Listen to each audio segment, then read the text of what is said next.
Jornada Extra, el especial periodístico de la semana. La semana inició con la preocupación en el ambiente por el inminente paso del país del huracán George, que el martes azotó de extremo a extremo el territorio nacional.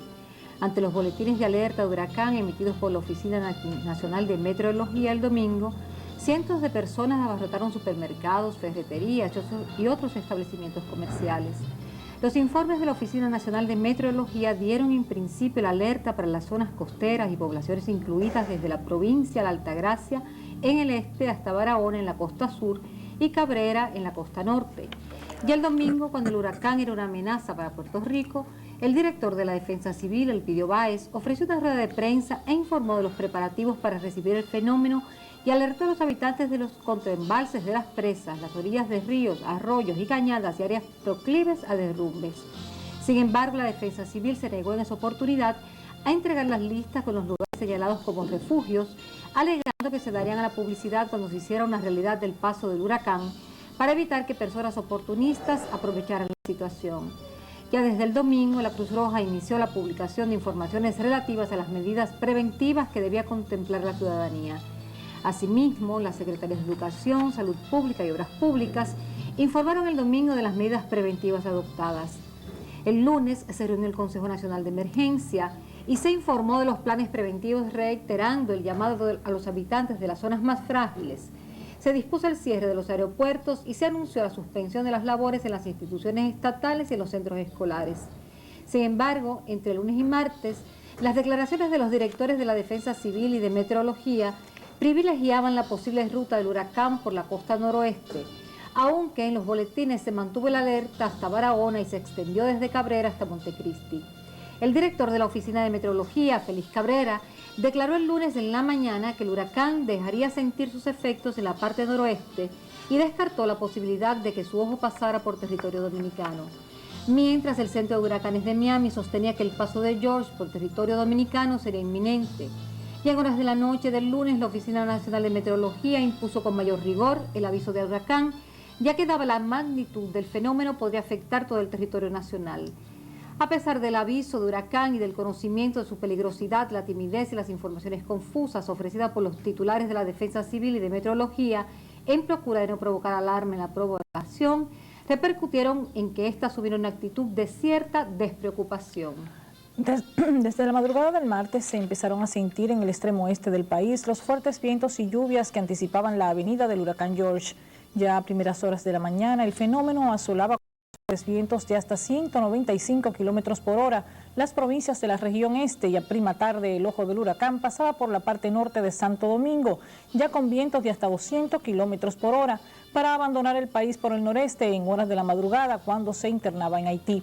Desde el día anterior, cientos de personas eran conducidas a refugio, pero no fue hasta primeras horas del martes cuando el grueso de los residentes en zonas de peligro fueron trasladados a estos locales, teniendo los policías y militares que actuar por la fuerza en muchas ocasiones, dado que las personas se negaban a abandonar sus viviendas.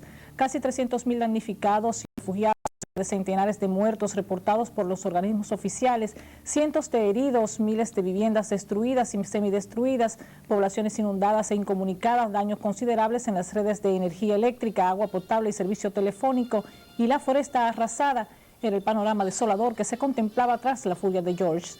Las pérdidas fueron estimadas en más de 18.000 millones de pesos en el sector industrial, siendo la agricultura el área más afectada, con pérdidas estimadas sobre los 25.000 millones de pesos. El martes en la noche, cuando todavía las ráfagas de George se hacían sentir en Santo Domingo, el presidente Leonel Fernández dirigió un discurso a la nación en el que explicó las medidas preventivas adoptadas y garantizó el abasto de alimentos a los refugiados. El mandatario advirtió a las personas residentes en zonas de peligro que deben mantenerse en los refugios y exhortó a toda la población a estar alerta a los boletines de la Oficina de Meteorología. Al día siguiente, Fernández dirigió otro discurso a la nación, esta vez más breve, en el que definió como una tragedia nacional la devastación causada por George. En esta oportunidad, el mandatario sostuvo que la tragedia dejó al país una tarea titánica que no puede ser abordada solamente por el gobierno, ante lo cual llamó a todas las fuerzas políticas y sociales a enfrentar la calamidad en unidad. El miércoles, Fernández se reunió con el presidente del PRD, Manuel Esquea, y designó una comisión integrada por el vicepresidente Jaime David Fernández y el secretario de la presidencia, Danilo Medina, quienes visitaron al expresidente. En ambos casos se expuso a Esquea y a Balaguer la evaluación hecha en primera fase por el gobierno de los daños causados por George. Y el martes en la noche el presidente Fernández decretó un toque de queda para evitar los saqueos ante la oleada de robos que afectó a comercios y viviendas apenas el huracán abandonaba Santo Domingo. Otra medida adoptada por el mandatario fue poner en manos de las Fuerzas Armadas todo lo concerniente a las operaciones vinculadas a la atención de las zonas afectadas, tanto en materia de refugiados como de limpieza y ordenamiento. Desde el miércoles, Fernández, junto al secretario de las Fuerzas Armadas y otros altos funcionarios, visitó las zonas más afectadas por George, reiterando la ayuda prometida por el gobierno. Ante la especulación en los comercios que aumentaron los precios de los productos básicos, incluyendo el agua y materiales de construcción, el presidente Fernández dispuso una congelación de precios y encargó a la Dirección de Control de Precios adoptar las medidas pertinentes. La mayor tragedia humana tuvo por escenario la comunidad denominada Mesopotamia en San Juan de la Maguana, donde quedó sepultada por el desbordamiento del río Yaque del Sur y San Juan y el desagüe de la presa de Sabaneta. Para el viernes 29 cadáveres habían sido rescatados de las aguas del río Yaque, mientras se estiman en más de 2 centenares los desaparecidos y en miles las viviendas bajo agua. En San Juan de la Maguana se cuantifican en 16.000 los refugiados. Los pobladores de esta localidad atribuyen la desgracia a que las compuertas de la presa de Sabaneta fueron abiertas sin previo aviso, mientras que otros aseguran que fueron advertidos y desalojados por contingentes militares, pero que muchos retornaron a sus hogares considerando extrema la medida. El director del Instituto Nacional de Recursos Hidráulicos, Fran Rodríguez, negó esta versión y explicó que dicha presa desagua por 2 turbinas para generar energía y 2 columnas de agua, ya que no tiene desagüe de fondo como las de Taveras y Sabana Yegua, que fueron liberadas 4 días antes del paso del fenómeno. Rodríguez precisó que desde el lunes en la tarde se avisó a los habitantes de Mesopotamia de los peligros que corrían y que estos no temperaron a los llamados, por lo que fueron llevados al lugar brigadas de militares que fueron apedreadas por estos ante su negativa a desalojar el lugar. Muchos lugareños fueron evacuados, pero varios de ellos retornaron en horas de la noche a sus viviendas por temor a que fueran saqueadas. La comunicación por vía terrestre en San Juan de la Maguana y otras provincias de la frontera suroeste quedó cortada por el desplome de puentes y daños en las carreteras. Otra situación dramática fue vivida por los residentes en La Barquita, comunidad ubicada a orillas del río Sama en el sector de Los Minas.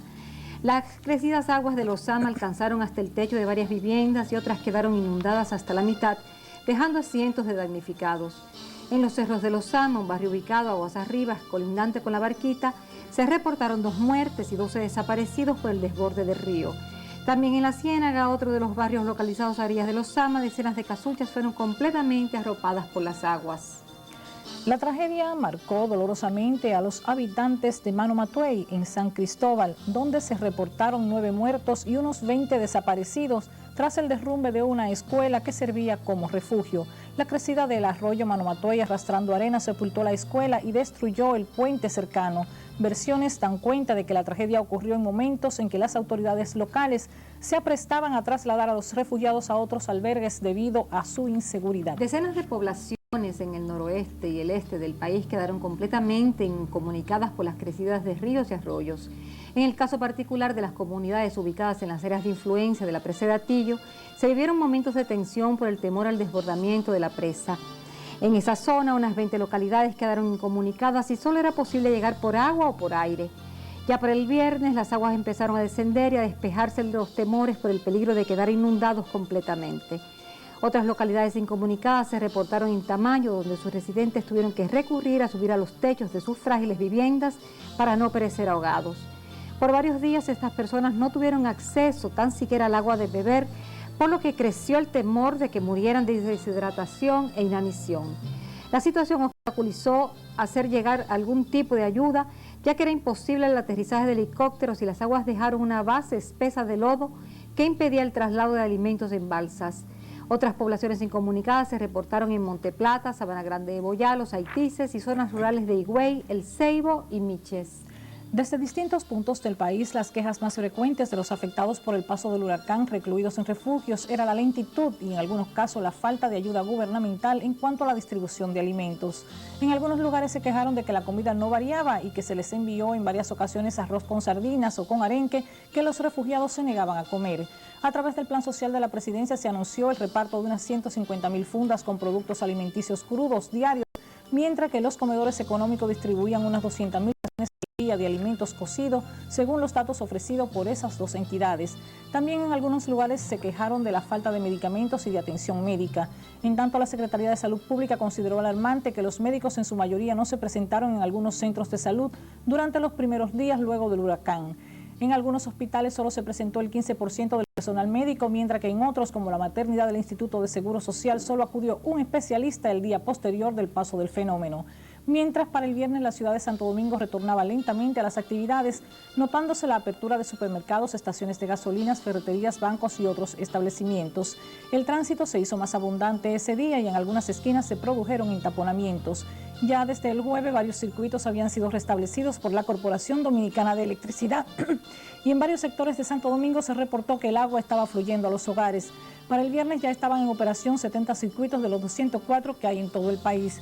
El aeropuerto de las Américas, seriamente afectado por los vientos del huracán, ya al final de la semana estaba en disposición de recibir vuelos, aunque con precariedades. Luego de que un diario diera cuenta de informes confidenciales sobre el ocultamiento de la gravedad que revestía el huracán George para el país, la Asociación de Meteorólogos confirmó que el director de la Defensa Civil censuró los boletines para evitar alarmar a la ciudadanía. El vocero de la asociación, Pablo Antonio Batista, declaró que Elpidio Báez pidió que los boletines fueran enviados a la Defensa Civil antes de ser dados al conocimiento de la población, con la finalidad de censurar algunos términos que pudieran causar alarma. También señaló que expusieron al director de Meteorología, Félix Abreu, las estimaciones de los técnicos de la oficina de que el huracán podría impactar el territorio dominicano, pero el funcionario se opuso a los boletines oficiales y se empeñó en que el fenómeno pasaría a 200 kilómetros al noroeste. Varios senadores del PRD y partidos aliados informaron de sus propósitos de investigar las actuaciones de la Comisión Nacional de Emergencia. El huracán George se constituyó en uno de los más dañinos que ha azotado el Caribe en los últimos años. Antes de penetrar en la República Dominicana, el meteoro azotó a Puerto Rico e Islas Vírgenes, dejando daños en la agricultura, la ecología y personales. En Puerto Rico se reportaron 8 víctimas mortales, decenas de heridos, casas y establecimientos destrozados y varias zonas incomunicadas. George también asoló Haití, donde los muertos se cuantificaron en más de 80. El poderoso huracán recorrió 900 kilómetros de la isla de Cuba, dejando 3 muertos y daños en las zonas agrícolas. El viernes, George azotó los Cayos al sur de la Florida sin que se reportaran víctimas fatales en un primer momento. Cayo Hueso fue el más afectado con inundaciones en la mayor parte de su territorio. El presidente de los Estados Unidos, Bill Clinton, declaró tanto a Puerto Rico y las Vírgenes y el sur de la Florida como zonas de desastre para facilitar la ayuda federal.